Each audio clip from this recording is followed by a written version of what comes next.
আমরা একটা প্রতিবেদনের জন্য শিবচর থানা, জেলা মাদারীপুর শিবচর থানা, গ্রামের নাম কি আপনাদের? সন্ন্যাসীচর, রাজারচর। এখানে আসছে একটা অসহায় পরিবারের আর্থিক সহযোগিতার জন্য। এখানে এই ছেলেটার পেটে টিউমার হয়েছে, তিনটা টিউমার হয়েছিল। এখানে একবার অপারেশন হয়েছে 6 মাস আগে, এখানে একটা 9 মাস আগে অপারেশন হয়েছে। আবার পিঠের মধ্যে আরেকটা কিডনির পাশে টিউমার হয়েছে, এটা অপারেশন করতে হবে। এখন আপনারা দেশবাসী যদি একটু সহযোগিতা করেন তাহলে এই পরিবারটা সুন্দরভাবে বাঁচতে পারে। ছেলেটা ডাক্তার দেখায় ভালো হলে নিজের সংসার নিজে চালায় খাইতে পারবে বাবা মা নিয়ে। এই যে দেখছেন ওর মা অসহায়, কী করবে? ছেলের মুখের দিকে তাকায় কিছু বলতে পারে না, চোখের পানি ছাড়া ফেলানো ছাড়া তার কোনো গতি নাই। এই যে ছেলের বাবা অসুস্থ, 1 বছর আগে প্যারালাইসিস হয়েছে, স্ট্রোক করে ঘরে পড়া। সে ঠিকমতো কথাও বলতে পারে না, আর ইনকাম তো দূরের কথা। কোনো রকম দিন চলে, এদের কী দিয়ে কী খায় আল্লাহ ছাড়া কেউ জানে না। চারিপাশে থেকে কেউ চাউল দেয়, কেউ মরিচ দেয়, কেউ ডাল দেয়, এইভাবে তাদের সংসারটা চলে। তাদের জন্য আমরা সাহায্য সহযোগিতা চাই। দর্শকের সাহায্য দিলে আমি আল্লাহর রহমত একটু জায়গায় যাইতে পারি বা একটু শান্তি পাই। আমার ছেলেটা যদি ডাক্তার দেখাইয়া একটু ভালো হয়, আল্লাহ ভালো করে, তাহলে ওই কামাইজন করে আমাকে বাপ মা নিয়ে খাইতে পারে। কারণ তো আমার কামাইজন রোজগারের কোনো লোক নাই, সহযোগিতার কোনো লোক নাই। আমার এখানে যেমন পদ্মা নদীর ভিতরে আমি ডাবি খাইতে আছি, এছাড়া আর উপায় নাই। শুনলেন আপনারা দেশবাসীর, পদ্মার ভিতরে দেশ বিদেশে যে যেখানে আছেন শুনতেছেন এদের কথা। এদের জন্য যদি আপনারা একটু সাহায্যের হাত বাড়িয়ে দেন তাহলে এই পরিবারটা সুন্দর মতো থাকতে পারে, বাঁচতে পারে। ছেলেটা আল্লাহর কাছে দোয়া করি এই ছেলেটার হায়াত দান করুক আল্লাহ।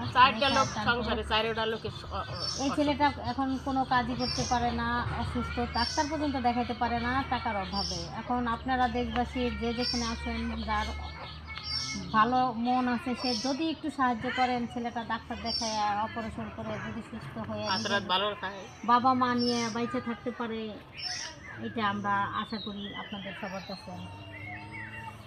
আপনারা এই পরিবারকে একটু সহযোগিতা করুন, দয়া করুন, আল্লাহর দিক তাকাইয়া, যাতে এরা একটু সুস্থ মতো থাকতে পারে এবং একটু ভালো মতো চলতে পারে, আর 5 জনের মতো।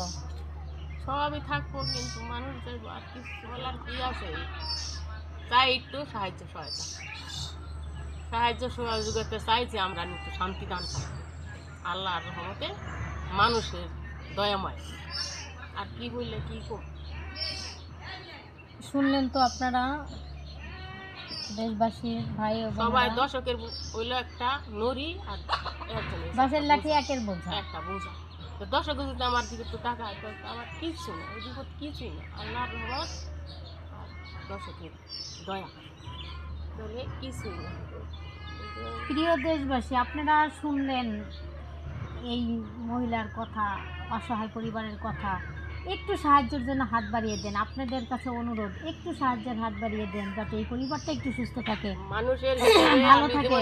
সাগরে আমি মানুষের হিসেবে একটু 5 জনের মতো যেন ডাল ভাত খেয়ে বাঁচতে পারে, ছেলেটা সুস্থ থাকে। প্রত্যেকটা সন্তানই বাবা মার প্রিয়, এবং সন্তান মা বাবার প্রিয় সন্তান, প্রত্যেকটা সন্তানই সবার প্রিয়। এখন এই ছেলেটা আমাদের চোখের সামনে ঝরে যাবে, তা হইতে দেওয়া যায় না। দেশবাসী একটু আগায় আসেন, আমাদের সাহায্য করুন একটু। আপনাদের সহযোগিতায় এই পরিবারটা বেঁচে যাবে। সাহায্যের হাত বাড়ান, একটু সাহায্যের হাত বাড়ান আপনারা। আল্লাহ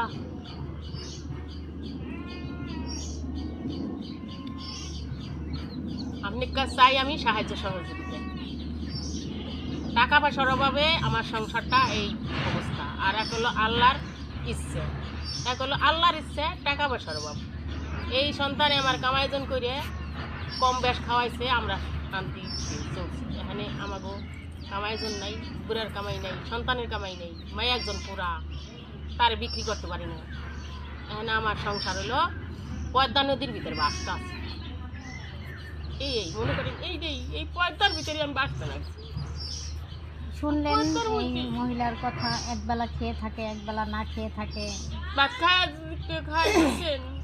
পেটে খায় না। বল নাই, শক্তি নাই যে কি আপনারাই এনে খাম। দয়া করে বল একটু নাই। দেশবাসীর কাছে আবেদন, একটু সাহায্য করেন এদের, যাতে পরিবারটা একটু সুস্থ থাকতে পারে, একটু ভালো মতো থাকতে পারে, 5 জনের মতো। একটু দয়া করেন আপনারা, আপনাদের কাছে অনুরোধ, দেশবাসীর কাছে একটু অনুরোধ। আমাদের দেন, আমরা মোবাইল নাম্বারটা দিয়ে দিব স্ক্রিনে, এই নাম্বারে দেশবাসী যোগাযোগ করবে আছে আপনাদের মোবাইল সাথে। নাম্বার আছে, আছে নিতে পারেন। বিকাশ নম্বর আপনার দয়াময়, আপনাকে দয়াময় যদি আমার সাহায্য সহযোগ করেন তাহলে আমি এটা কি বিকাশ না নগদ?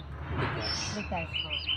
আমরা একটা স্ক্রিনে বিকাশ নম্বর দিব, এই নম্বরে আপনারা দেশবাসী যোগাযোগ করবেন, কালীগঞ্জ থাকতে করছে যোগাযোগ করবেন, যাতে এই পরিবারটা একটু আপনাদের দয়ায় বেঁচে থাকে, সুস্থ থাকে, সুন্দরভাবে আমাদের 5 জনের মতো চলতে পারে। আপনাদের কাছে এই আবেদন আমার, আর কিছু বলার নাই। ধন্যবাদ দেশবাসীকে।